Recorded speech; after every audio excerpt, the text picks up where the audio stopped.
Assalamualaikum warahmatullahi wabarakatuh. Alhamdulillah, wassalatu wassalamu ala rasulillah wa ala alihi wa sahbihi wa man wala, amma ba'd.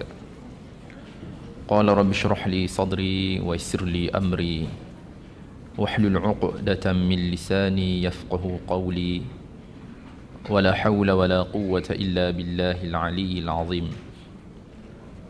Terutamanya marilah kita bersyukur kepada Allah kerana Allah Subhanahu wa taala masih memanjangkan usia kita, dipertemukan kita pada pagi ini. Mudah-mudahan keberadaan kita pada saat ini di antara ibadah yang diterima oleh Allah, yang dimuliakan ahli jawatan kuasa pelaksana program, di atas usaha keras kalian untuk mengimarahkan rumah Allah. Didoakan ianya di antara ibadah yang akan menjadi saksi di hadapan Allah Subhanahu wa taala kelak. Seterusnya para hadirin, para hadirat yang dimuliakan, sebelum kita meneruskan bicara kita pada kali ini, terlebih dahulu kita ingin menyingkap beberapa perkara yang pernah kita sentuh pada pertemuan lalu. Di antaranya kita pernah berbicara mengenai peperangan yang tercetus di dalam bulan haram.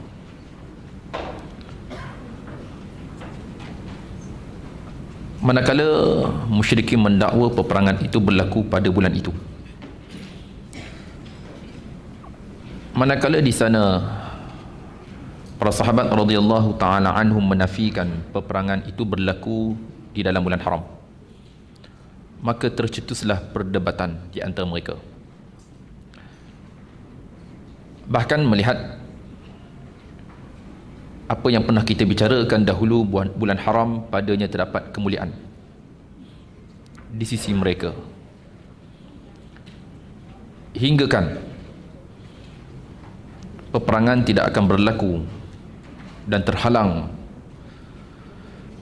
untuk melakukan apa jua pertempuran semasa bulan haram. Jadi dengan sebab itu tercetusnya pergeseran melihat apa yang telah dibicarakan. Sebaliknya Allah Subhanahu wa taala menyatakan perkara itu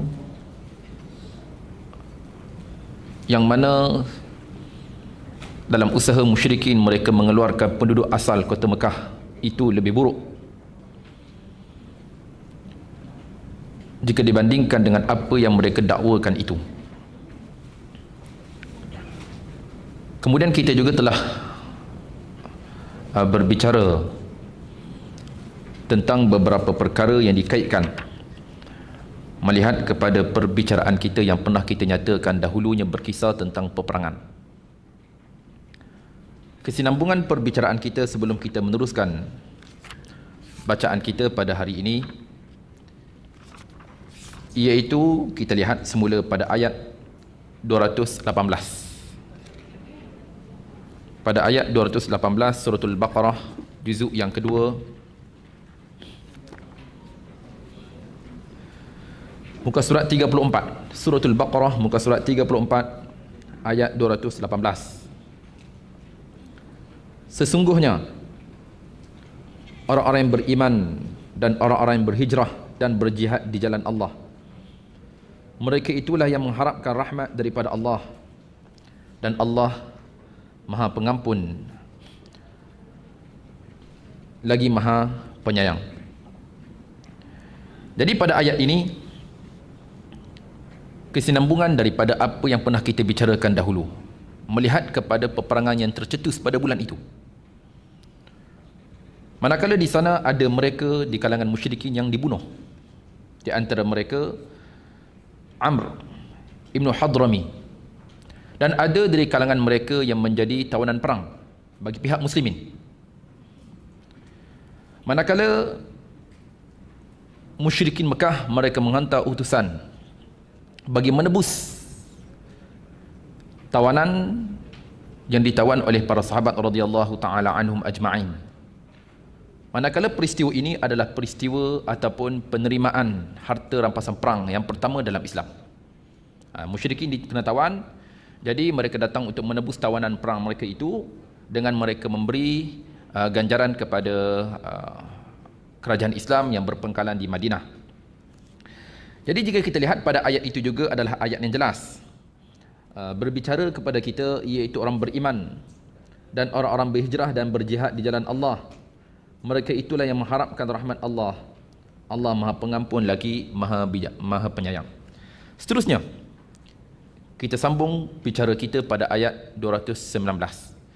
Juga pada hari ini kita akan berbicara tentang beberapa hukum penting, terutamanya berkisar tentang arak, terutamanya berkisar tentang perjudian, dan kita juga akan berbicara tentang hal yang berkait rapat dengan harta-harta anak yatim, dan kita juga insya-Allah akan berbicara tentang soal pernikahan. Adakah diharuskan bagi seorang muslim mengahwini musyrikin ataupun musyrikat, muslimah mengahwini musyrikin ataupun muslimin mengahwini musyrikat. Dan jika ada masa, kita juga akan berbicara tentang permasalahan yang berkait rapat dengan haid perempuan. Dan insya-Allah terus kita pergi pada ayat 219. Kita lihat Al-Quran yang berada di tangan kita, muka surat 34 ayat 219. Tuan-tuan perempuan okey? Aircon kita tak ada hari ni. InsyaAllah saya akan cuba berhenti awal sikit lah, 12.30 macam biasa. Okay. Biasanya saya lajak, tapi kali ini kita berhenti awal sikit, 12.30 kita berhenti. Okay. Seterusnya, kita lihat muka surat 34 ayat 219 juzuk yang kedua. Ya? Ya, 218 kita baru saja bicarakan dan kita telah pun membacanya, seingat saya. Belum lagi membaca? Okey.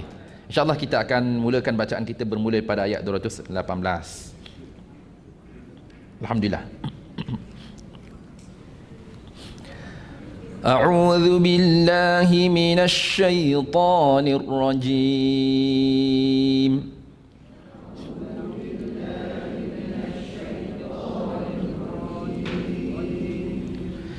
إن الذين آمنوا والذين هاجروا وجاهدوا في سبيل الله أولئك يرجون رحمة الله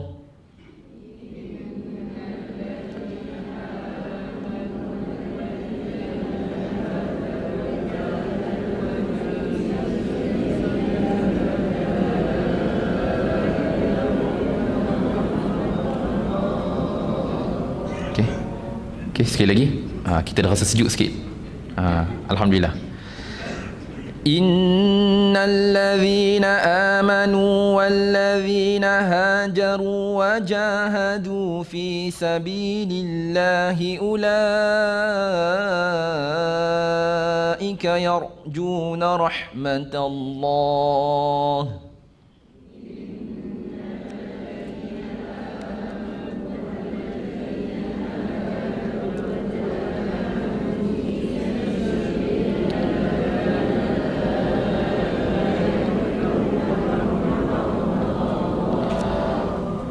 Wallahu ghafurur rahim.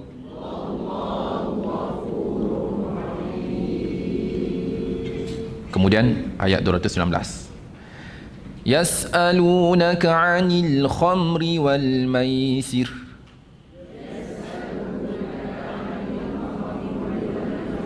Okey.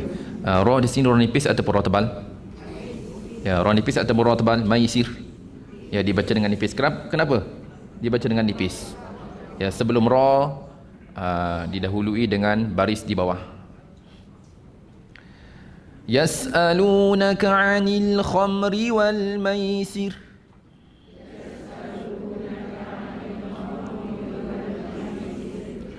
قل فيهما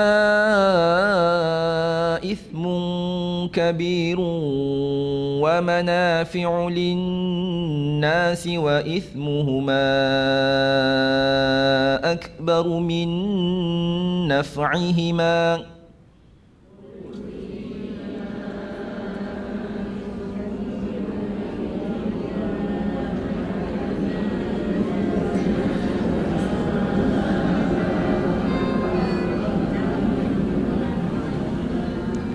Sekali lagi, kita tarik sedikit nafas kita.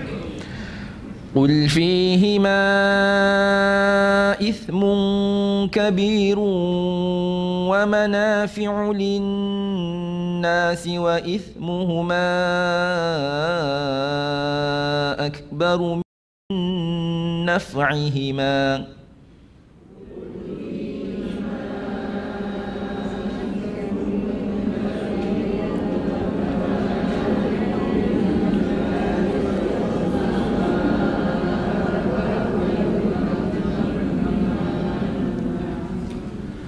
وَيَسْأَلُونَكَ مَاذَا يُنْفِقُونَ قُلِ الْعَفْوَ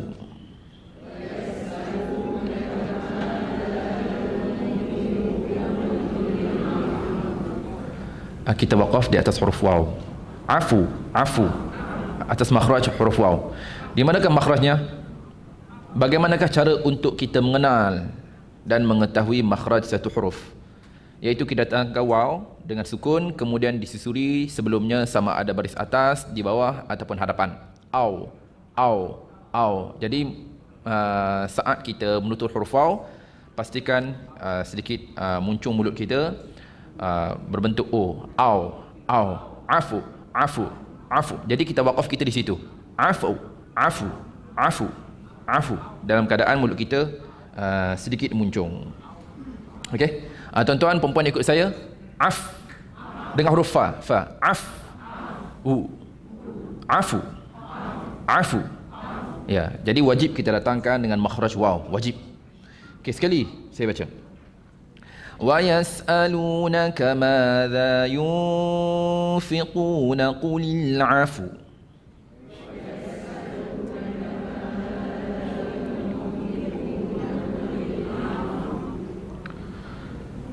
وَيَسْأَلُونَكَ مَاذَا يُنْفِقُونَ قُلِ الْعَفْوَ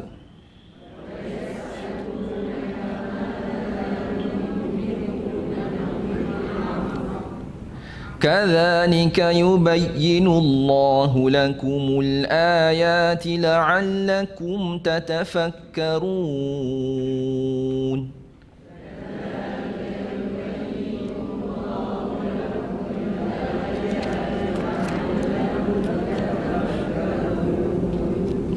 Kemudian muka surat sebelah, muka surat 35, ayat berikutnya ayat 220.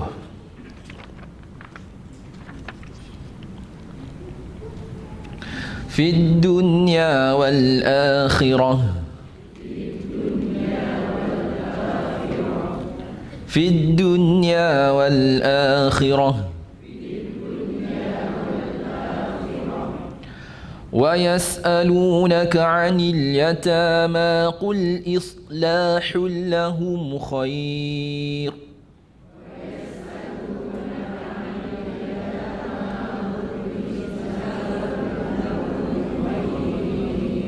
Okey, sekali lagi. وَيَسْأَلُونَكَ عَنِ الْيَتَامَى قُلْ إِصْلَاحٌ لَهُمْ خَيْرٌ وَإِن تُخَالِطُوهُمْ فَإِخْوَانُكُمْ.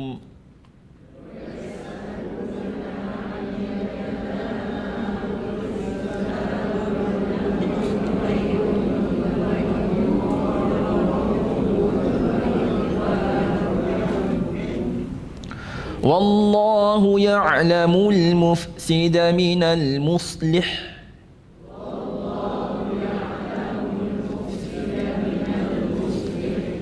والله يعلم المفسد من المصلح.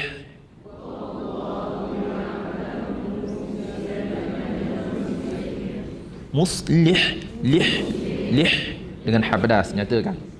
والله يعلم المفسد من المصلح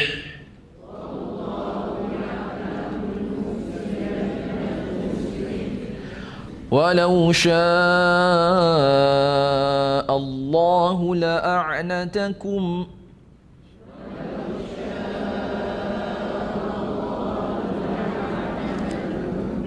ولو شاء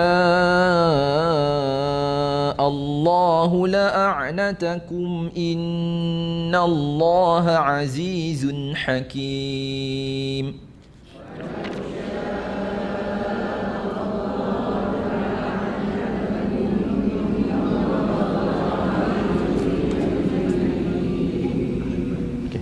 Seterusnya muka surat 221.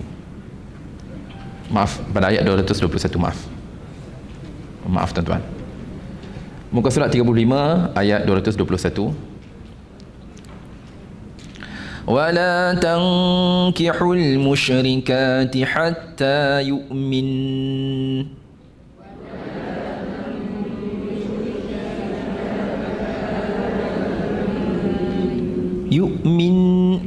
kita waqaf di situ dengan wajibul gunnah. Wajibul gunnah dengan kadar 2 harakat. Hatta yu'min min ya. Wala tankihul musyrikati hatta yu'min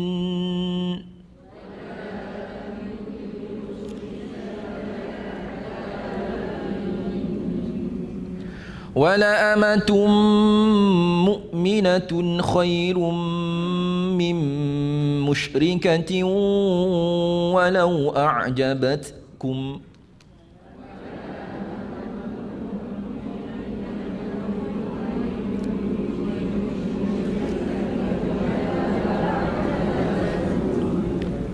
sekali lagi. Wala amatun mu'minatun khairum min musyrikatin walau a'jabatkum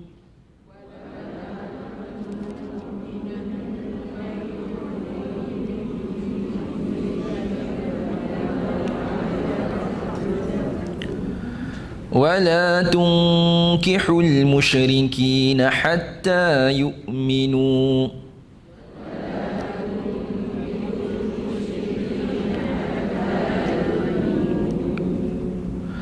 ولعبد مؤمن خير من مشرك ولو أعجبكم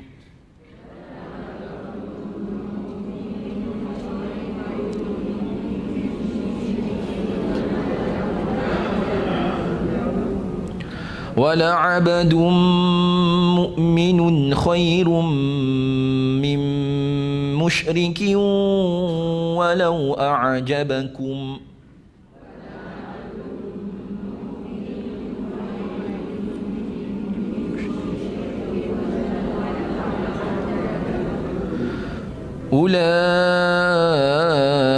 أولئك يدعون إلى النار والله يدعو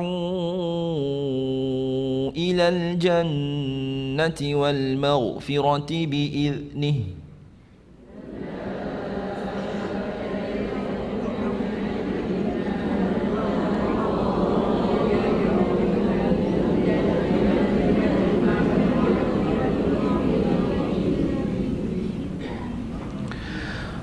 والله يدعو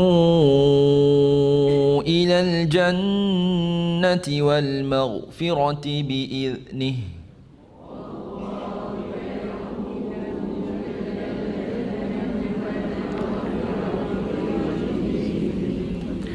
ويبين آياته للناس لعلهم يتذكرون.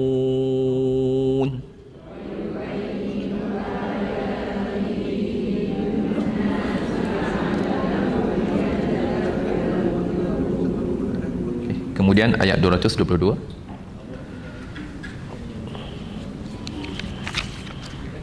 Wa yas'alunaka 'anil mahid.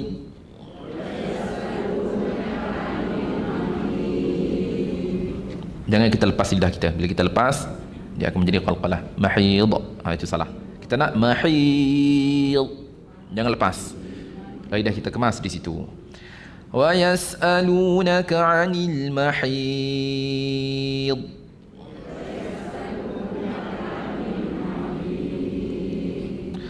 Qul huwa adhan fa'tazilun nisaa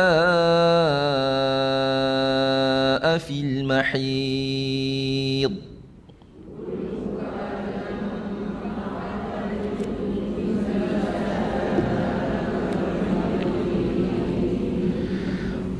Wala taq kemaskan qalqalah.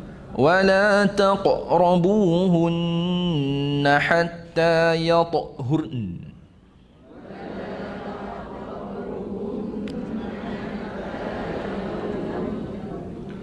Wala taqrabuhunna hatta yatahurn.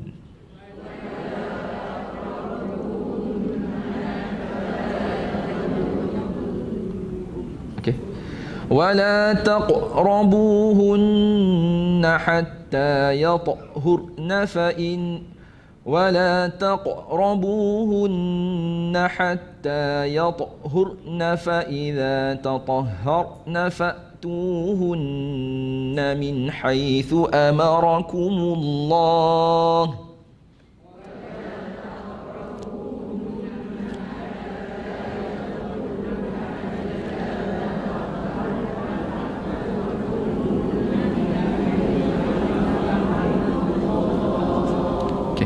sekali lagi kita perhatikan di situ.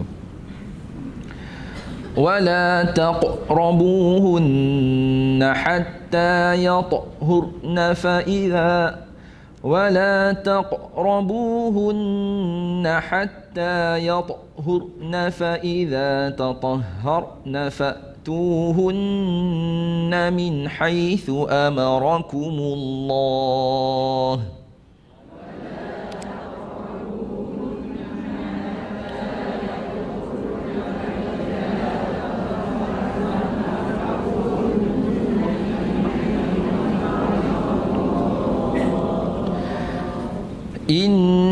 Innallaha yuhibbut tawwabin wa yuhibbul mutatahhirin.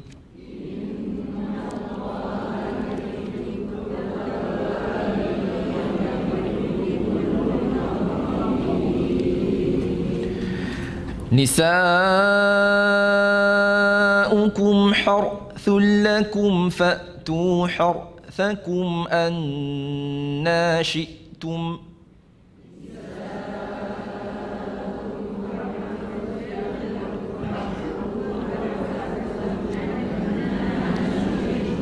Situ dapat dengung anna.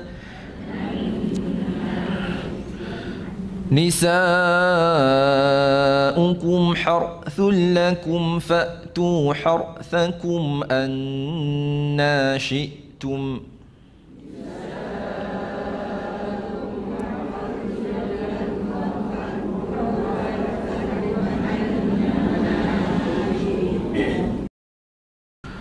وقدموا لأنفسكم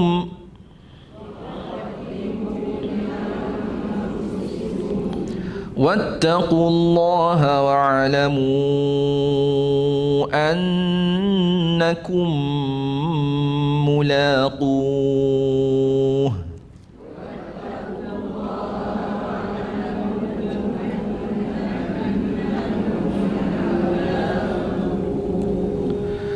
وبشر المؤمنين.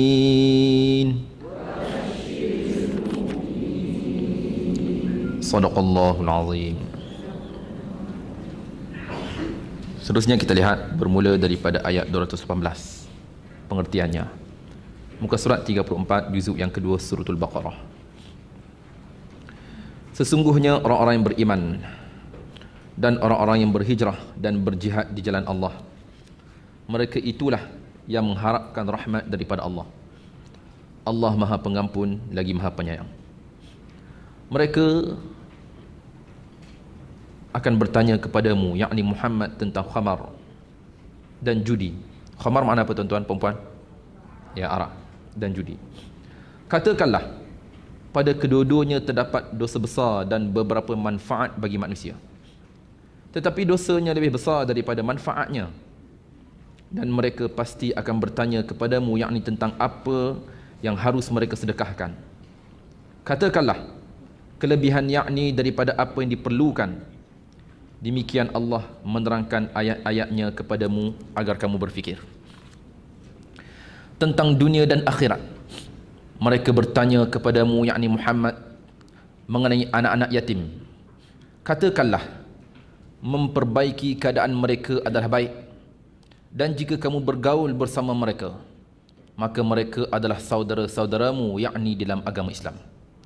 Allah mengetahui orang yang melakukan kerosakan dan yang melakukan kebaikan, dan jika Allah menghendaki, nescaya Dia hadirkan kesusahan kepadamu. Sesungguhnya Allah Maha Perkasa lagi Maha Bijaksana. Dan janganlah kamu menikahi perempuan musyrikin musyrik sebelum mereka beriman. Sesungguhnya hamba sahaya perempuan yang beriman lebih baik daripada perempuan musyrik, meskipun dia memikat hatimu. Dan janganlah kamu nikahkan orang yakni lelaki musyrik yakni dengan perempuan yang beriman sebelum mereka beriman. Sesungguhnya hamba sahaya lelaki yang beriman lebih baik daripada lelaki yang musyrik, meskipun dia memikat hatimu. Mereka mengajak ke neraka, sedangkan Allah mengajak ke syurga dan keampunan dengan izinnya. Yakni Allah menerangkan ayat-ayatnya kepada manusia agar mereka mengambil pengajaran. Dan mereka bertanya kepadamu, yakni Muhammad, tentang haid. Katakanlah, itu adalah sesuatu yang kotor. Oleh kerana itu, jauhilah yakni isteri kamu pada waktu haid, dan jangan kamu dekati mereka sebelum mereka suci. Apabila mereka telah suci, gaulilah mereka dengan sesuai yakni ketentuan yang telah diperintahkan Allah kepadamu. Sesungguhnya Allah menyukai orang yang bertaubat dan menyukai orang yang menyucikan diri. Isteri-isterimu adalah ladang bagimu, maka datangilah ladangmu itu bila-bila masa sahaja dengan cara yang kamu sukai, dan utamakanlah yakni yang baik untuk dirimu. Bertakwalah kepada Allah dan ketahuilah bahawa kamu yakni kelak akan menemuinya, dan sampaikanlah khabar gembira kepada orang yang beriman. Tuan-tuan, perempuan yang dirahmati sekalian, kembali kita melihat pada ayat 218 yang sempat kita bicarakan di awal tadi. Ayat ini melihat kepada pandangan yang telah dikemukakan oleh Ibn Hisham. Ceritanya berkisar mengenai apa yang sempat kita bicarakan di awal tadi, mengenai harta rampasan perang pertama dalam Islam. Kesinambungan daripada ayat dahulunya, iaitu berbicara tentang peperangan yang telah tercetus. Ada dari kalangan musyrikin yang terbunuh, di antara mereka Amr ibnul Hadrami, dan ada dari kalangan mereka ditawan, di antara mereka Uthman ibn Abdillah dan juga Al-Hakam ibn Kaisan. Mereka ini ditawan oleh tentera Islam. Jadi musyrikin mengirim kepada utusan mereka supaya menebus tawanan perang. Jadi selepas penebusan itu berlaku, maka terjadilah peristiwa pertama dalam Islam. Harta rampasan perang diperolehi oleh baginda alaihi salatu wassalam dan juga kerajaan Madinah ketika itu. Ini peristiwanya. Jadi ayat tadi penurunannya berkisar mengenai apa yang kita bicarakan. Dan jika kita lihat pada ayat tadi juga, ianya adalah ayat yang jelas berbicara tentang mereka beriman, berhijrah di jalan Allah, dan mereka yang berjihad di jalan Allah, yang mana mereka hanya mengharap rahmat daripada Allah Subhanahu wa taala. Dan hal ini juga tidak banyak dibicarakan oleh Imam Ibn Katsir rahimahullahu taala, yang mana ayat tadi jika kita perhatikan ianya kesinambungan daripada ayat yang pernah kita bicarakan dahulu. Kemudian kita masuk pada perbicaraan kita. Ayat 219. Kita lihat semula pengertiannya. Mereka pasti akan bertanyakan kepadamu, yakni Muhammad, tentang khabar, tentang arak dan judi. Katakanlah pada kedua-duanya terdapat dosa besar dan beberapa manfaat bagi manusia, tetapi dosanya lebih besar daripada manfaatnya. Tuan-tuan, jika kita lihat pada pengertian pada ayat ini, judi dan arak ada manfaat ke tak? Ada manfaat ke tak? Ya. Kita lihat semula. Mereka bertanyakan kepadamu yakni Muhammad tentang arak dan judi. Katakanlah pada kedua-duanya terdapat dosa besar dan beberapa manfaat bagi manusia. Judi ada manfaat ke tak? Ayat ni kan Allah kata ada. Ini yang memerlukan kepada penafsiran. Ini yang memerlukan kepada penafsiran. Kita kembali semula. Melihat kepada ayat tadi kita faham Ustaz, judi dan arak, betul, kedua-duanya ada dosa besar dan Allah kata ada manfaat. Apa ceritanya? Okey tuan, puan yang dirahmati sekalian, hal ini bersama dengan hadis yang diriwayatkan oleh Imam Ahmad rahimahullahu taala, juga dibicarakan oleh Imam Ibn Katsir rahimahullah saat menafsirkan ayat ini. Secara ringkasnya, ayat ini adalah ayat pertama diturunkan berbicara mengenai perihal arak dan juga judi. Sebelum pengharamannya, sekali saya ulang, ayat ini di antara ayat utama berbicara tentang penurunan ataupun pengharaman sebelum diharamkan arak. Ayat pertama. Imam Ibn Katsir rahimahullahu taala menyatakan, pengisahan diriwayatkan oleh Imam Ahmad rahimahullahu taala, kisah ini berlega dan dikisahkan mengenai Umar bin Khattab radhiyallahu taala anhu. Yang mana pernah Umar, dia pernah berdoa kepada Allah Subhanahu wa taala, Allah mabayyin lana fil khamri bayanan syafiyah. Ya Allah, kau perincikan kepada kami mengenai perihal arak dengan perincian yang jelas. Ini di antara doa Umar. Manakala Allah Subhanahu wa taala menurunkan ayat ini, ayat yang kita baca tadi, mereka pasti akan bertanya kepadamu tentang perihal arak dan juga judi. Katakanlah pada kedua-duanya terdapat dosa besar dan manfaat kepada manusia. Ayat ini secara jelasnya menunjukkan kepada kita ianya berbicara sebelum pengharaman arak dan juga perjudian. Sebab itu kita tengok ada manfaat di sini. Ni tuan, ayat ni ayat utama. Ayat pertama sebelum pengharaman kedua-duanya. Jadi jika kita lihat di sini juga, hukum Islam sebelum pengharaman sesuatu ianya berlaku secara tadarruj. Bukan sekaligus berbicara tentang pengharamannya. Allah cerita tentang dosa besar. Allah cerita tentang betul kedua-duanya ada manfaat kepada manusia. Ini pada awalnya. Kemudian selepas penurunan ayat tadi, Umar juga pernah berdoa kepada Allah Subhanahu wa taala, Allah mabayyin lana fil khamri bayanan syafiyah. Seolah-olah Umar ingin memerlukan ataupun menginginkan sesuatu bukan seperti mana apa yang diturunkan tadi. Yalah, dia nak benda yang lebih jelas. Tadi Allah cerita tentang kedua-duanya adalah dosa besar, yang mana ada manfaat juga kepada manusia. Jadi Umar berdoa, ya Allah, kau perincikan kepada kami tentang perihal arak dengan perincian yang jelas. Lalu Allah Subhanahu wa taala menurunkan ayat yang kedua, petikan daripada surah An-Nisa ayat 43. Kita lihat tuan-tuan, surah An-Nisa ayat 43. Jadi ayat tadi kali pertama diturunkan tentang arak, manakala diturunkan kemudian selepas itu petikan daripada surah An-Nisa ayat 43. Ayat 43 muka surat 85, juzuk yang kelima. Juzuk kelima, sebab itu saya seringkali tekankan di tangan kita biar ada terjemahan Al-Quran supaya mudah untuk kita lihat.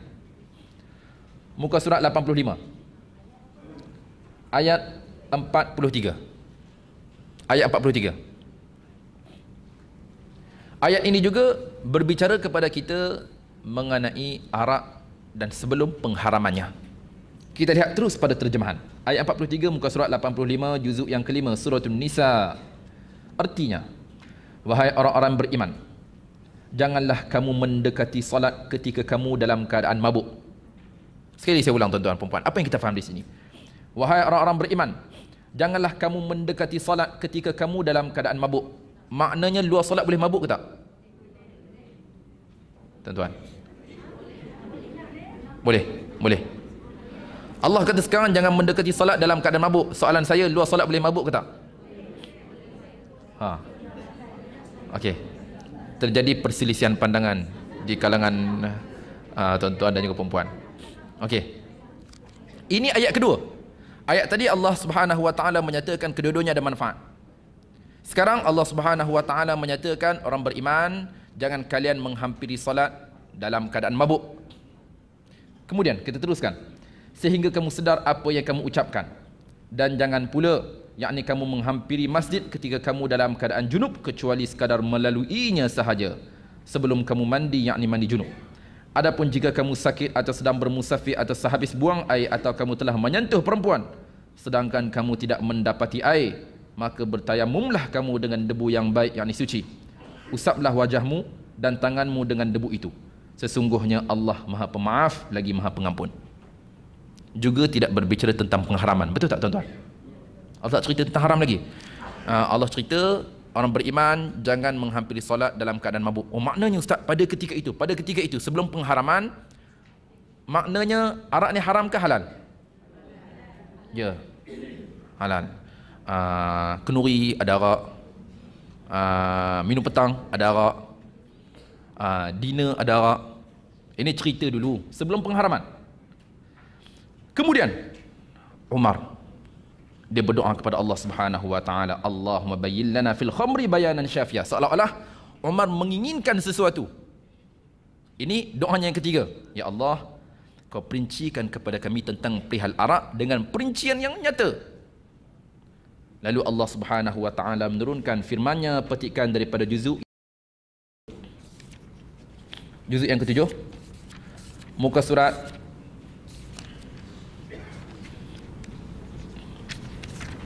123.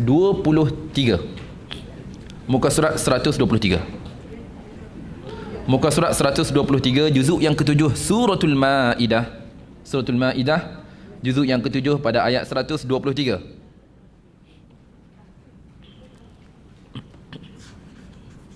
Ayat 123. Kita lihat terjemahannya pada ayat 90. Wahai orang-orang beriman. Dah jumpa tuan-tuan? Perempuan? Dah jumpa? Ya. Ayat 90, juzuk 7, muka surat 123, Suratul Maidah. Artinya, wahai orang-orang beriman, sesungguhnya minuman keras, arak, berjudi, yakni pemujaan untuk berhala dan bertilik nasib dengan anak panah adalah perbuatan keji dan termasuk perbuatan syaitan. Maka jauhilah yakni perbuatan-perbuatan itu agar kamu berjaya. Ayat 91, dengan minuman keras dan judi itu, syaitan hanyalah mahu menimbulkan permusuhan dan kebencian di antara kamu dan menghalangmu daripada mengingati Allah dan melaksanakan salat. Maka tidakkah kamu berhenti? Soalan saya, melihat kepada kedua ayat di atas, adakah ianya berbicara tentang pengharaman arak? Tuan-tuan, perempuan, adakah ianya berbicara tentang pengharaman arak? Ya, juga mereka yang di udara bersama dengan kita, adakah ianya berbicara tentang pengharaman arak? Sekali kita ulang, kita lihat terjemahannya, saya yakin tuan-tuan perempuan akan faham. Wahai orang-orang beriman, sesungguhnya minuman keras, arak, berjudi, yakni permujaan untuk berhala dan bertilik nasib dengan anak panah adalah perbuatan keji dan termasuk perbuatan syaitan. Maka jauhilah yakni perbuatan-perbuatan itu agar kamu berjaya. Dengan minuman keras dan judi itu, syaitan hanyalah mahu menimbulkan permusuhan dan kebencian di antaramu dan menghalangimu daripada mengingati Allah dan melaksanakan salat. Maka tidakkah kamu berhenti? Soalan saya, adakah kedua ayat ini berbicara tentang pengharaman arak? Ya. Maknanya, melihat kepada hukum Islam, melihat kepada hadis yang diriwayatkan oleh Imam Ahmad sebentar tadi, menyatakan kepada kita awal penurunannya bukan berbicara tentang pengharaman. Ya. Manakala ayat yang kedua berbicara tentang apa tadi, tuan-tuan, perempuan? Nak solat, jangan mabuk. Sekiranya mabuk, jangan hampiri solat. Belum berbicara tentang pengharaman. Yang mana pengharaman ini ianya dibicarakan buat kali yang ketiga. Di sini Imam Ibn Katsir rahimahullahu ta'ala juga ada berbicara melihat kepada apa yang kita bicarakan tadi. Tuan-tuan perempuan, sekarang faham tak? Jelas tak? Maknanya ayat yang kita baca petikan daripada surah Al-Baqarah tadi, ianya belum lagi dibicarakan tentang pengharaman. Allah cerita tentang kedua-duanya ada manfaat dan juga mudarat. Jangan kita pelik. Sebab itu kita memerlukan kepada penafsiran dan pandangan di sisi para ulama supaya jelas masalah ini. Jangan kita sangka arak dan juga judi ada manfaat. Jangan. Melainkan ianya pada awal penurunan terdahulu sebelum pengharaman kedua-duanya. Kemudian jika kita lihat di sini juga ada sedikit pengertian melihat kepada bahasanya. Yas'alunaka 'anil khamr. Khamr dalam bahasa Arab artinya arak. Maisir adalah perjudian. Kenapa ianya dinamakan dengan khamr? Bahkan Umar bin Khattab radhiyallahu taala anhu. Hal ini seperti mana apa yang dinukilkan oleh Imam Ibn Katsir rahimahullahu taala. Yang mana Umar bin Khattab menyatakan tentang arak, innahu kullu ma khamar al-aql. Sesungguhnya setiap sesuatu yang menutup akal. Bukan hanya arak saja sesuatu yang menutup akal yang disebut dengan khamr. Ini melihat kepada pengertian Umar bin Khattab. Ganja sebagai contoh termasuk ke tak dalam kategorinya? Jika melihat pengertiannya. Dadah sebagai contoh termasuk ke tak? Ya, masuk juga sebab dia pun boleh menghilangkan ingatan, boleh tutup akal. Jadi ini melihat kepada pandangan daripada Umar bin Khattab radhiyallahu taala anhu, melihat kepada pengertian al-khamr. Kemudian kita lihat semula pada ayat tadi saat Allah Subhanahu wa taala menyatakan, katakanlah pada keduanya adalah dosa besar dan manfaat kepada manusia. Ini pada awal dahulunya. Ingat, ini pada awal penurunan tentang arak dan juga perjudian. Kata Imam Ibn Katsir rahimahullahu taala, adapun dosa kedua-duanya maka ianya adalah dosa dalam agama. Dan adapun manfaat yang diperolehi daripada kedua-duanya adalah manfaat dunia. Sama ada tubuh badan, sama ada ianya memberi selera makan, dan ianya juga melawaskan. Ini di antara manfaat yang ada pada arak. Saya tak pernah test. Tapi itulah yang digambarkan oleh Imam Ibn Katsir rahimahullahu taala. Bahkan diharamkan kepada kita untuk mencuba sekalipun. Jadi ini dibicarakan oleh Imam Ibn Katsir rahimahullahu taala, katanya bahkan ianya melawaskan. Ini di antara kelebihan yang ada pada arak. Bahkan ianya juga dapat menghilangkan sesuatu yang terbuku di dalam fikiran. Dan ini yang dipegang oleh mereka yang bukan Islam. Mereka ada masalah nak minum arak, supaya apa yang membelenggu mereka hilang buat sementara. Dan ini di antara apa yang difahami oleh mereka, manfaat yang terdapat di dalam arak itu. Begitu juga di antara manfaat perniagaan yang ada padanya dengan menjual arak tersebut. Ini melihat kepada apa yang berlaku dahulunya. Kemudian tuan-tuan, perempuan dan rahmat sekalian, kita kembali semula melihat pada ayat yang kita bicarakan tadi. Kemudian mereka bertanyakan kepadamu yakni Muhammad tentang khamar, arak.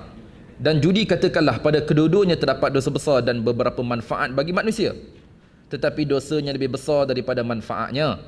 Jelas tuan-tuan pengertiannya tadi? Dan mereka bertanyakan kepadamu yakni apa yang mereka harus sedekahkan.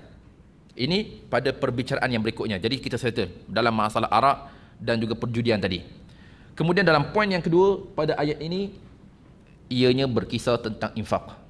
Ianya berkisah mengenai apa yang kita keluarkan. Jadi hal ini juga dibicarakan oleh Imam Ibn Katsir rahimahullahu ta'ala pada ayat ini. Mereka akan bertanya kepadamu tentang apa yang harus mereka sedekahkan. Tadi arak tadi dah settle. Sekarang dalam bab sedekah, apa yang mereka harus sedekahkan? Allah Subhanahu wa ta'ala menjawab, katakanlah kelebihan, yakni daripada apa yang diperlukan. Demikian Allah menerangkan ayat-ayatnya kepadamu agar kamu berfikir. Di sini Imam Ibn Katsir rahimahullahu ta'ala menguatkan ayat di atas dengan beberapa hadis daripada baginda alaihi salatu wassalam. Tak kala Allah Subhanahu wa ta'ala berfirman di atas, terutamanya hadis yang diriwayatkan oleh Imam Muslim rahimahullahu ta'ala, yang mana hadis ini diriwayatkan daripada Abu Hurairah radhiyallahu ta'ala anhu, yang mana pernah ia berkata, seorang lelaki dia datang jumpa Rasulullah dan dia berkata kepada baginda, wahai Rasulullah, indi dinarun, sesungguhnya aku ni adalah 1 dinar. Macam mana? Lalu baginda alaihi salatu wassalam bersabda kepadanya, anfiq ala nafsik, infak kepada diri kamu dulu. Faham tak tuan-tuan? Ini cara untuk kita menguruskan wang kita. Cara untuk kita menguruskan harta kita sekarang, Rasulullah menggariskan yang pertama, diri kamu dulu. Kemudian dia berkata, "Indi akhar, wahai Rasulullah, aku pun ada dinar yang lain, ada lagi lah yang lain, lebih lagi yang lain." Lalu baginda alaihi salatu wasallam bersabda, "Anfiqhu ala ahlik." Infakkanlah kepada keluarga kamu. Maknanya yang pertama kita guna untuk kita dulu, Tuan Haji. Kemudian untuk family kita, isteri, anak-anak. Kemudian dia kata lagi kepada Rasulullah, "Indi akhar." Aku juga ada yang lainnya, ada lagi dinar yang lain. Maknanya dia ada duit lebih lah. Lalu baginda alaihi salatu wassalam bersabda kepadanya, "Anfiqhu ala waladik." Kau infakkanlah kepada anak kamu. Anak kamu. Kemudian dia berkata kepada baginda alaihi salatu wassalam, "Ya Rasulullah, indi akhar, aku ada lagi lah lebihan yang lain." Lalu Rasulullah bersabda kepadanya, "Fa anta absar," maka kamu lebih tahu. Maknanya di sini Rasulullah sallallahu alaihi wasallam menggariskan kepada kita cara untuk kita menguruskan harta. Yang pertama, kita mesti menggunakan ianya kepada siapa? Kita dulu, diri kita dulu. Ini terutamanya golongan lelaki, diri kita dahulu. Kemudian yang kedua, kepada siapa? Isteri kita. Kemudian yang ketiga, kepada anak-anak. Kemudian siapa lagi? Ini yang kata baginda alaihi salatu wasallam tadi, fa anta absar, kamu lebih tahulah siapa yang memerlukan. Mak kita, ayah kita, saudara adik-beradik kita, adik kita, anak saudara kita. Jadi kamu lebih mengerti tentangnya. Bahkan dalam hadis yang lain juga diriwayatkan oleh Imam Muslim rahimahullahu taala, faqad qala alaihi salatu wassalam, "Ibda' bi nafsika fatasaddaq 'alayha fa in fadala syai'un fali ahlik, fa in fadala 'an ahlika syai'un fali dhili qarabatik, fa in fadala 'an dhi qarabatika syai'un fa hakadha wa hakadha." Dalam hadis ini baginda alaihi salatu wassalam juga pernah menyatakan kepada seorang lelaki, berbicara cara kaifiyah untuk dia bersedekah. Kamu mulakan dengan diri kamu, maka kamu bersedekah ke atasnya. Mula dengan diri kita dulu. Itu caranya, kita mula dengan kita dulu, kelengkapan kita terlebih dahulu.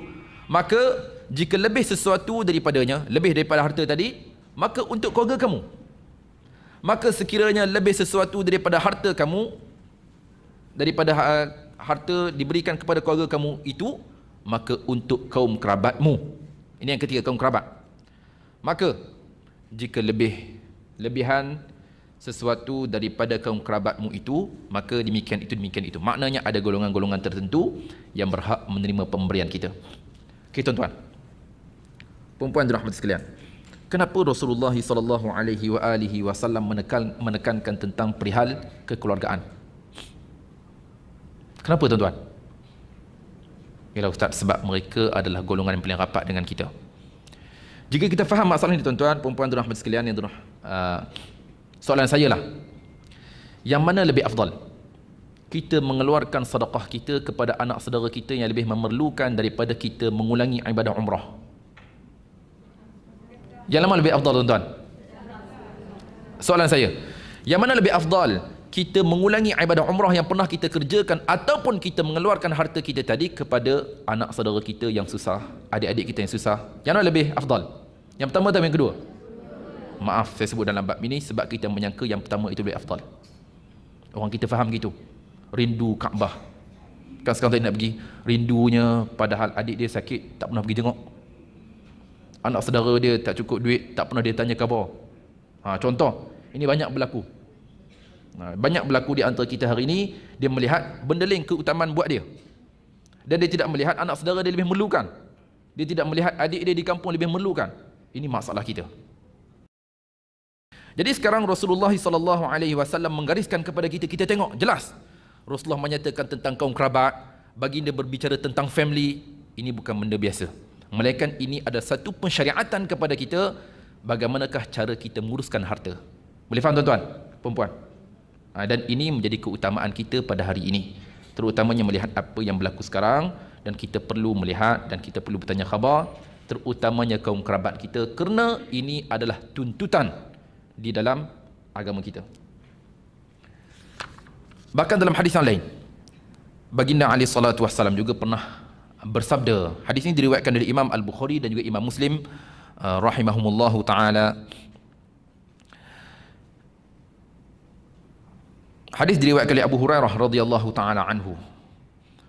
Pernah baginda alaihi salatu wassalam bersabda, juga hadis ini diriwayatkan oleh Hakim Ibn Hizam. Selain diriwayatkan oleh Abu Hurairah, pernah Rasulullah bersabda, afdalus sadaqah au khairus sadaqati an zahri ghina wal yadul ulya khairun minal yadi sufla wabda biman ta'ul. Artinya, sebaik-baik sedekah. Hadis ini diriwayatkan oleh Imam Al-Bukhari dan juga Imam Muslim, lafaznya oleh Imam Muslim. Sebaik-baik sedekah, apa yang kamu belanjakan saat kamu dalam keadaan kaya.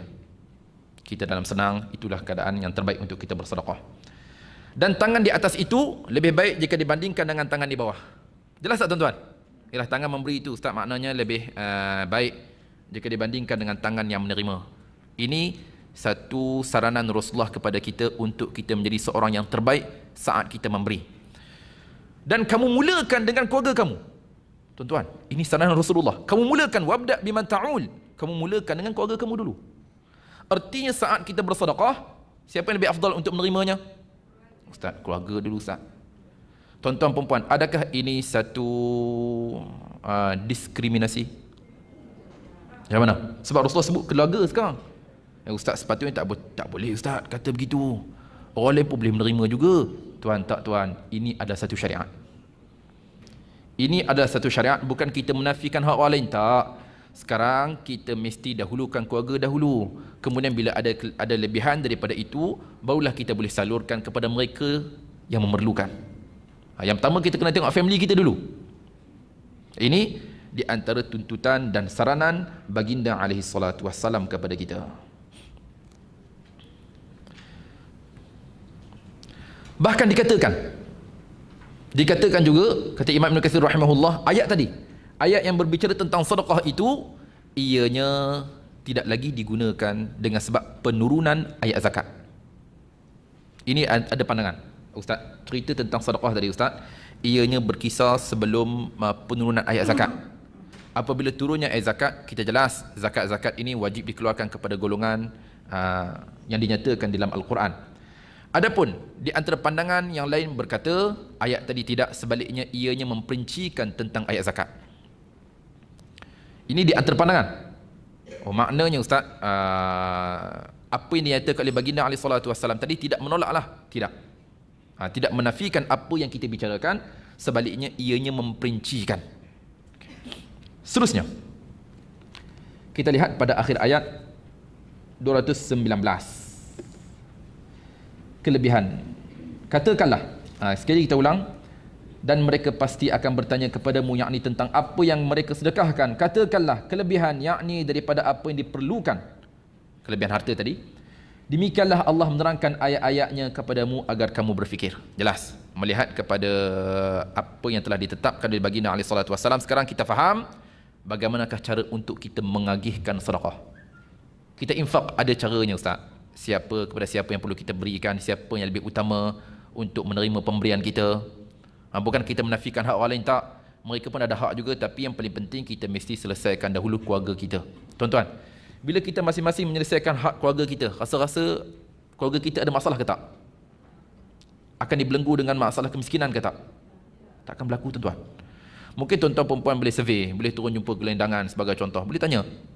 Dan biasanya mereka ini adalah golongan yang diketepikan oleh keluarga.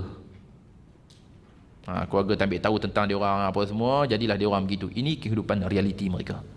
Sebab itu Islam datang dan Islam menitik beratkan tentang perihal keluarga yang perlu dititik beratkan.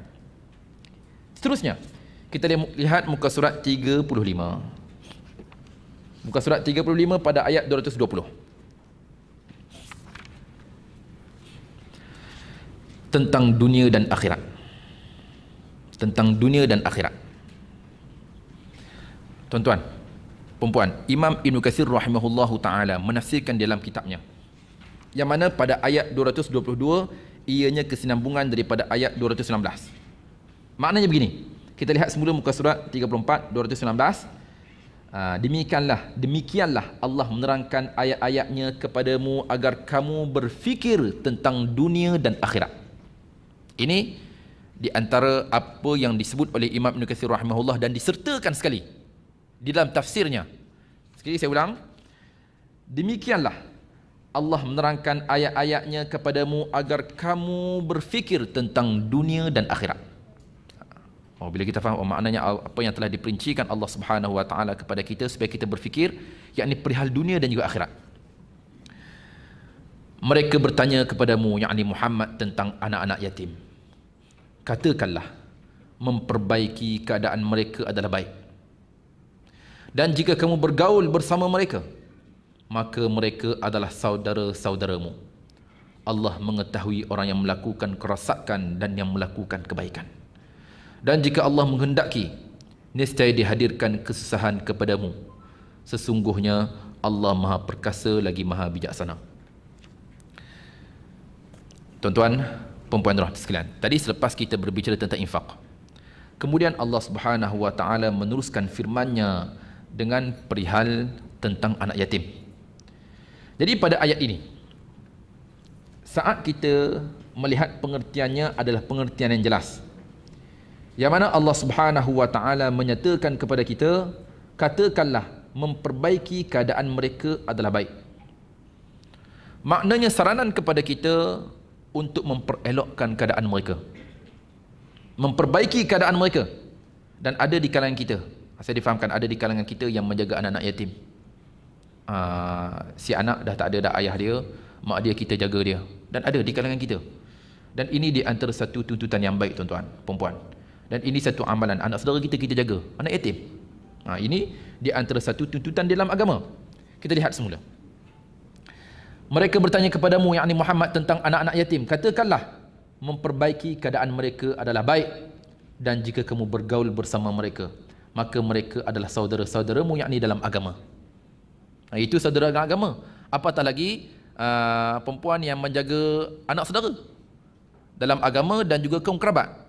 Secara tidak langsung kita memperolehi kedua-dua kebaikan di situ. Dalam agama, saudara agama, dan juga saudara kaum kerabat di situ. Manakala di sini, Imam Ibn Katsir rahimahullahu ta'ala menyatakan, iaitu tentang perihal mengenai ayat di atas. Ianya bertentangan dengan golongan yang perlu kita jauhkan diri kita, seperti mana apa yang dinyatakan di situ. Bahkan hal ini juga terdapat ancaman keras daripada Allah Subhanahu wa taala, terutamanya beberapa ayat yang lain di dalam surah-surah tertentu yang berbicara tentang perihal itu.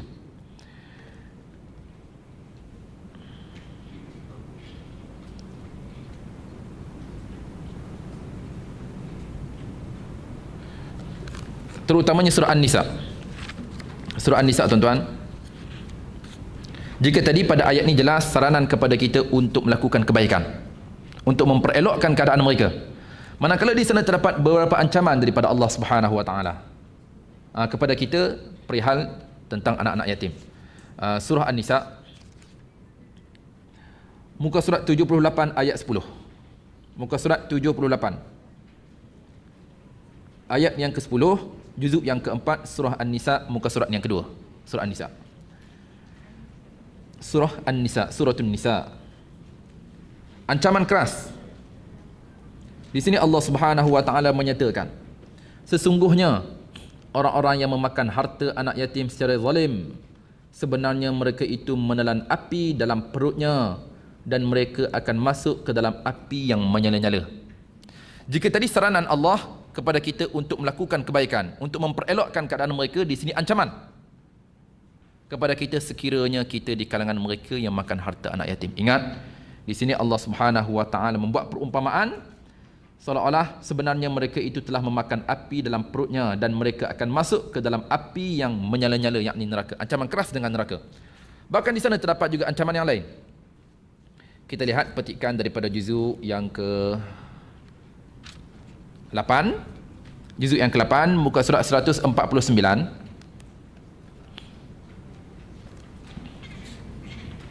Muka surat 149, juzuk yang ke-8, ayat 152. Ayat 152.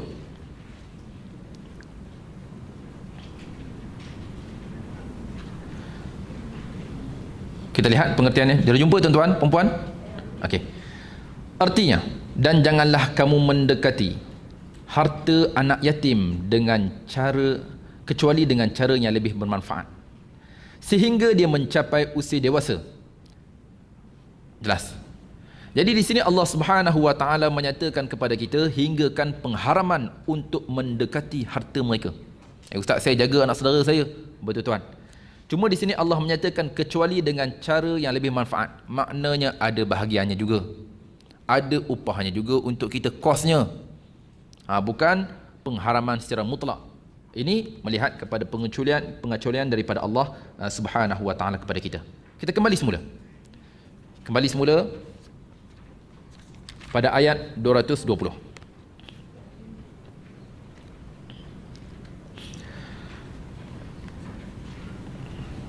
Muka surat 35 ayat 220. Dan jika kamu bergaul bersama mereka, maka mereka adalah saudara-saudaramu. Apa maksud bergaul di sini? Di sini Imam Ibn Katsir rahimahullahu taala iaitu kalian bercampur dengan mereka dan juga makanan mereka. Dengan makanan kalian. Yalah, kita jaga dia orang makan sekali, makanan kita itulah makanan dia, minuman dia itulah juga minuman kita, maka tidak mengapa kepada kamu. Tidak mengapa kepada kalian sekiranya apa yang dilakukan oleh kalian itu. Sesungguhnya mereka itu adalah saudara dalam agama. Ini berbicara tentang saudara dalam agama, apatah lagi kaum kerabat kita, anak saudara. Itu yang lebih afdalnya, seperti mana apa yang kita bicarakan tadi pada ayat sebelum ini. Kemudian Allah mengetahui orang yang melakukan kerosakan dan melakukan kebaikan. Dan jika Allah menghendaki, nescaya dia hadirkan kesusahan kepadamu. Ini ancaman keras. Kita senang. Sekiranya Allah inginkan kesusahan, Allah boleh buat. Allah ingin menyusahkan kita, Allah boleh lakukan. Dia hadirkan kesusahan kepadamu. Sesungguhnya Allah Maha Perkasa lagi Maha Bijaksana. Saat Allah Subhanahu wa taala berfirman, dan Allah mengetahui kerosakan dan yang melakukan kebaikan. Imam Ibn Katsir rahimahullahu taala juga menyatakan, iaitu Allah Subhanahu wa taala mengetahui keinginan dan niatnya, sama ada niatnya buruk ataupun niatnya baik saat dia menguruskan anak yatim tadi. Allah tahu. Ada orang yang menguruskan anak yatim memang dia sayang sangat. Nak ikutkan ustaz, anak saudara saya ni ustaz, ayah dia mak dia bukan tinggal apa pun. Tapi ustaz saya memang sayang kepada dia. Ini yang terbaiknya. Bukan dengan sebab apa. Dan ada juga mereka yang menguruskan kena menginginkan sesuatu. Dia nak sesuatu. Adik dia dulu tinggalkan harta banyak. Sebagai contohnya. Sebenarnya cerita drama 7 petang. Bergaduh adik-beradik sebab harta. Contoh. Ini realiti dalam masyarakat juga. Ini tuan-tuan. Kemudian, jadi jelas melihat kepada apa yang diketengahkan oleh Imam Ibn Katsir, yang mana Allah Subhanahu wa taala niatnya dan juga hasratnya sama ada baik ataupun buruk. Dan sekiranya Allah Subhanahu wa taala menghendaki sesuatu kesusahan kepadamu, nescaya dihadirkan kesusahan. Sesungguhnya Allah Maha Perkasa lagi Maha Bijaksana. Kemudian kita lihat pada ayat berikutnya. Jadi ayat tadi adalah ayat jelas selepas kita bicarakan. Ayat 221, ayat selepasnya. Pada ayat ini berbicara tentang pengharaman. Mukmin mengahwini musyrik. Mukminah mengahwini musyrik. Kita lihat terjemahannya semula. Dan janganlah kamu nikahi perempuan musyrik sebelum mereka beriman. Jelas tak tuan-tuan? Okey, sekali lagi kita lihat. Dan janganlah kamu nikahi perempuan musyrik sebelum mereka beriman. Jelas ke tak? Jelas. Sesungguhnya hamba sahaya perempuan yang beriman lebih baik daripada perempuan musyrik, meskipun dia memikat hatimu. Jelas ke tak? Maknanya sekarang Allah Subhanahu wa taala menurunkan hamba saya perempuan itu yang beriman lebih baik jika dibandingkan dengan musyrikah. Dan janganlah kamu nikahkan orang lelaki yakni musyrik dengan perempuan yang beriman sebelum mereka beriman. Ini pun tak boleh.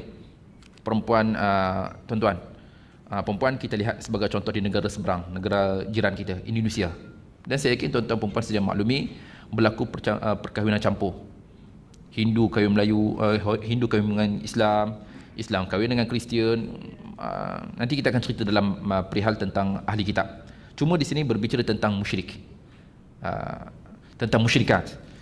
Muslim mengahwini Hindu. Ini banyak berlaku di sana. Banyak berlaku.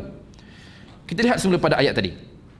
Dan janganlah kamu nikahkan orang lelaki yang musyrik dengan perempuan yang beriman sebelum mereka beriman.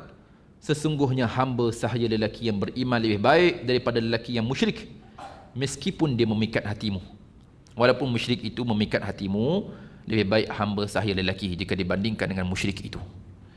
Mereka mengajak ke neraka, sedangkan Allah mengajak ke syurga dan keampunan dengan izinnya, yakni Allah menerangkan ayat-ayatnya kepada manusia agar mereka mengambil pengajaran.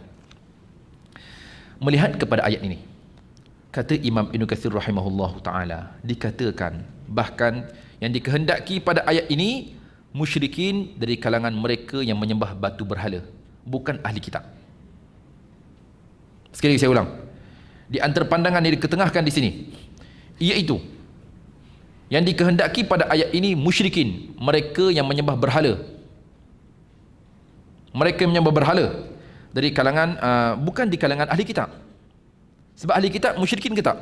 Nanti kita juga akan berbicara pada perbicaraan selepas ini.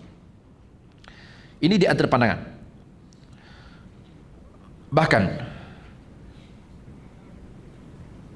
melihat kepada ayat tadi juga, Abdullah bin Abbas menyatakan ayat ini ianya adalah pengecualian daripada Allah Subhanahu wa taala berbicara tentang perihal perempuan-perempuan ahli kitab.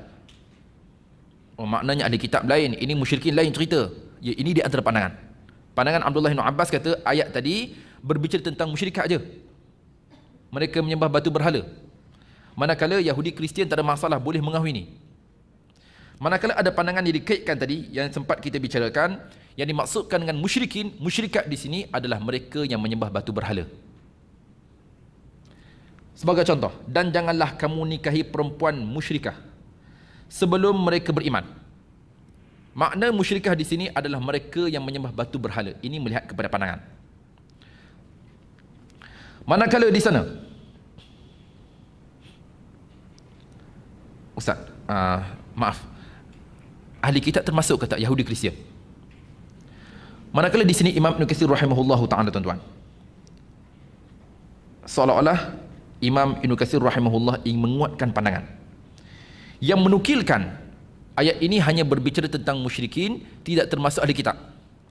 Kerana di sana terdapat beberapa orang para sahabat, di antaranya Talhah ibnu Ubaidillah mengahwini Yahudi. Isteri dia Yahudi, dia Muslim. Begitu juga Huzaifah ibn Yaman, dia Muslim, sahabat Rasulullah, manakala isterinya adalah Kristian. Maknanya sekarang Imam Ibn Katsir rahimahullah mengeluarkan musyrikin yang dimaksudkan pada ayat tadi hanya berbicara tentang mereka yang menyembah batu berhala, bukan dari kalangan penganut ahli kitab Yahudi ataupun Kristian. Manakala Imam Al-Bukhari rahimahullahu ta'ala menyatakan nukilan daripada Abdullah bin Umar radhiyallahu ta'ala anhuma, la a'lamu syirkan a'zamu min man an taqul rabbaha Isa. Katanya, kata Imam Al-Bukhari rahimahullahu ta'ala, kata Abdullah bin Umar radhiyallahu ta'ala anhuma, untuk menangkis golongan yang berpendapat musyrikin tidak termasuk ahli kitab. Kata Imam Al-Bukhari nukilan daripada Abdullah ibn Umar, aku tidak mengetahui satu kesyirikan lebih besar daripada mereka yang berkata Tuhannya adalah Isa. Faham tak? Maknanya sekarang Imam Al-Bukhari rahimahullahu ta'ala menyatakan, aku menukilan daripada Abdullah bin Umar radhiyallahu ta'ala anhuma, aku tak tahu syirik yang lebih besar melainkan daripada mereka yang berkata Tuhan mereka adalah Isa. Syirik ke tak, tuan-tuan? Seolah-olah pandangan daripada Abdullah ibn Umar menafikan Yahudi dan juga Kristian ini golongan yang diharuskan kepada kita untuk mengahwini mereka. Sebab seolah-olah pandangan itu mengaitkan mereka ini adalah syirik dan melakukan kesyirikan kepada Allah Subhanahu wa taala. Sebab kata dia, aku tak tahu ada lagi ke syirik lebih besar daripada mereka yang berkata Isa itu Tuhan. Ini juga di antara bentuk syirik. Jadi seolah-olah pandangan Imam Al-Bukhari rahimahullahu ta'ala itu nukilan daripada Abdullah bin Umar menafikan pandangan tadi. Manakala juga terdapat beberapa pandangan yang lain Dan hal ini juga dipersetujui oleh Imam Ibn Katsir rahimahullahu ta'ala. Ayat tadi sebenarnya hanya berbicara tentang mereka yang menyembah berhala semata, pengecualian ahli kitab. Bukan berbicara tentang penganut ahli kitab, tidak. Ianya hanya berbicara tentang mereka yang menyembah berhala.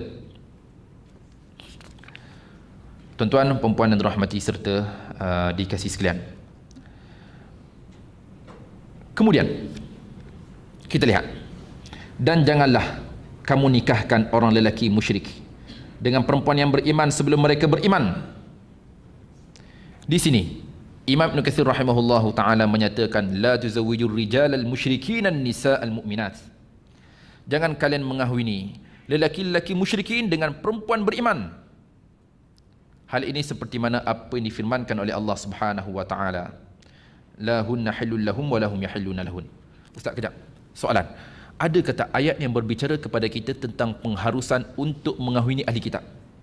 Sebab tadi kita faham daripada apa yang dibicarakan oleh Imam Ibn Katsir, ianya hanya berbicara tentang musyrikin je, ahli kitab tak termasuk. Ya, juga dibicarakan oleh Allah Subhanahu wa taala, wala amatum mu'minatu, dalam ayat yang lain juga berbicara tentang perkara ini, pengharusan untuk mengahwini ahli kitab.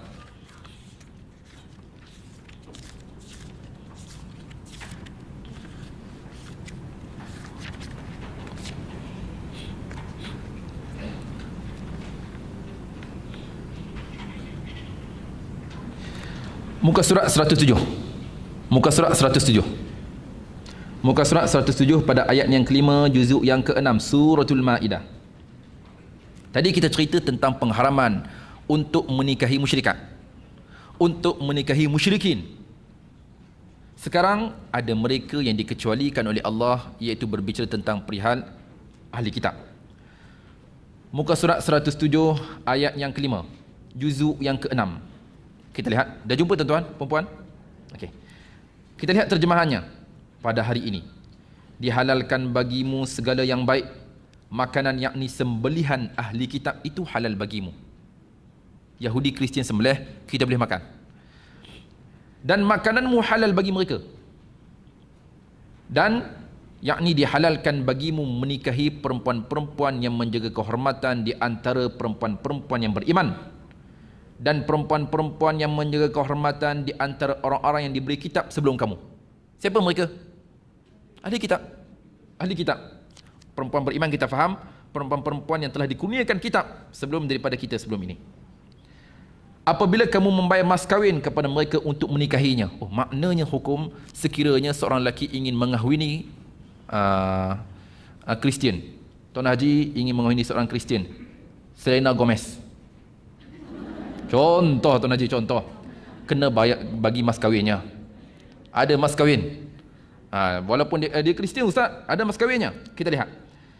Apabila kita lihat semula, dan perempuan-perempuan yang menjaga kehormatan di antara orang-orang yang diberi kitab sebelum kamu, apabila kamu membayar mas kahwin mereka untuk menikahinya.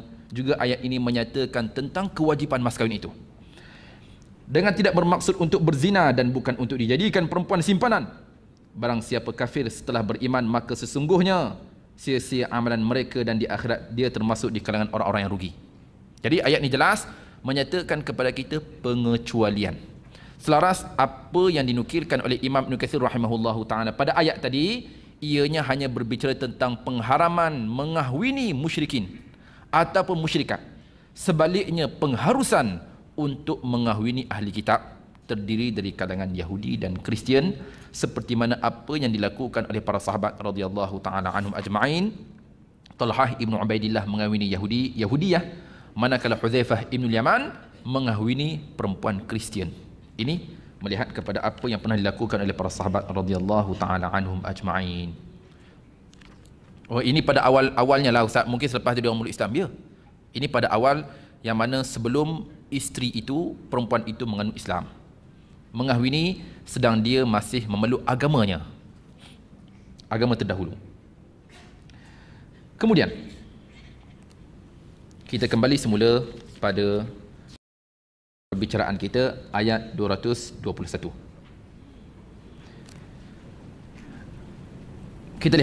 Kita lihat semula. Dan janganlah kamu nikahi perempuan musyrikah sebelum mereka beriman. Sesungguhnya hamba sahaya perempuan yang beriman lebih baik daripada perempuan musyrikah meskipun dia memikat hatimu. Dan janganlah kamu nikahkan. Soalan saya, boleh ke tak kita mengahwini hamba tuan-tuan, mengahwini hamba perempuan ahli kitab? Boleh ke tak? Boleh. Sebab penegasan di sini iaitu ditegah untuk mengahwini hamba sahaya musyrikah. Musyrik. Kemudian, dan janganlah kamu nikahkan orang lelaki musyrik dengan perempuan yang beriman sebelum mereka beriman. Jelas. Sesungguhnya, maknanya ustaz, bila ahli kitab bolehlah selepas itu dia orang beriman, tak apalah. Ya, manakala ini sebelum.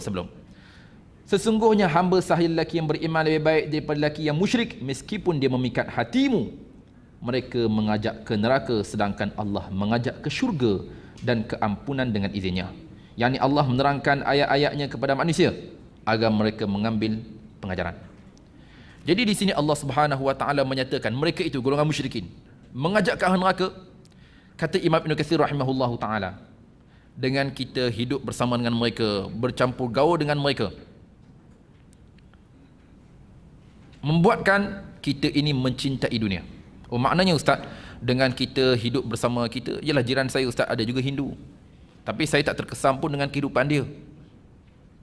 Ini berbeza jika dengan apa yang kita katakan. Itu tak ada masalah.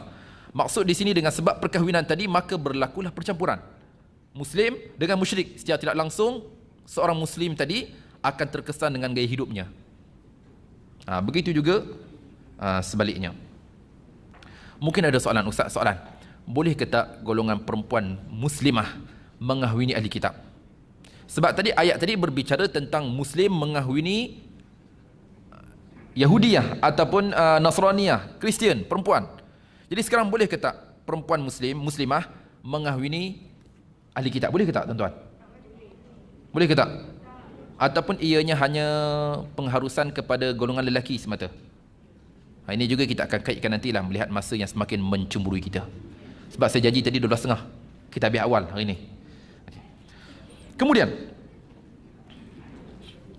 tuan-tuan perempuan dirahmati sekalian, mereka mengajak ke neraka, jelas. Sedangkan Allah mengajak ke syurga dan keampunan dengan izinnya, yakni dengan izin Allah. Menerangkan ayat-ayatnya kepada manusia agar mereka mengambil pengajaran. Jelas tak tuan-tuan? Kemudian kita lihat pada ayat berikutnya, ayat 222. Ayat ini insya-Allah nanti saya akan ceritakan pada papan putih kita. Cerita tentang perihal haid. Dan saya akan ceritakan sedikitlah tentang jaraknya, tentang masanya, tentang persoalan berkisar tentang dia. Juga kita juga akan berbicara sedikit permasalahan yang berkait rapat dengan fiqh. Boleh tak tuan-tuan? Boleh. Dan masa ini cukup penting sebab kita kesamaran. Maaflah saya sebut dalam bab ini. Kadang-kadang orang confuse. Mana satu haid, mana satu istihadah. Istihadah mana satu? Haidnya mana satu? Bagaimanakah cara untuk kita membezakan? Nifas. Kemudian ustaz, ada soalan juga orang tanya tentang keputihan bagi perempuan yang keluar. Ini macam mana ceritanya? Adakah ianya batal wudu ataupun tidak? Adakah ianya juga termasuk dalam kategori yang disebut dengan haid dan seumpama dengannya? Ini juga insya-Allah kita akan bicarakan dan kita juga akan membahagikan hari-harinya. Boleh tuan-tuan? Bab ini bab penting. Jadi kita akan ceritakan hari-harinya, bagaimana jika sebelum ni biasanya dia datang bulan dalam tempoh 10 hari, tiba-tiba bulan ni 12 hari. Apakah hukum bagi dia? Adakah 2 hari itu istihadah ataupun masih lagi dengan hukum yang lama? Ini juga insya-Allah kita akan bicarakan pada pertemuan akan datang. Jadi wallahu taala alam wala ilmana illa ma 'allamtana innaka antal alimul hakim wala haula wala quwwata illa billahil aliyil azim.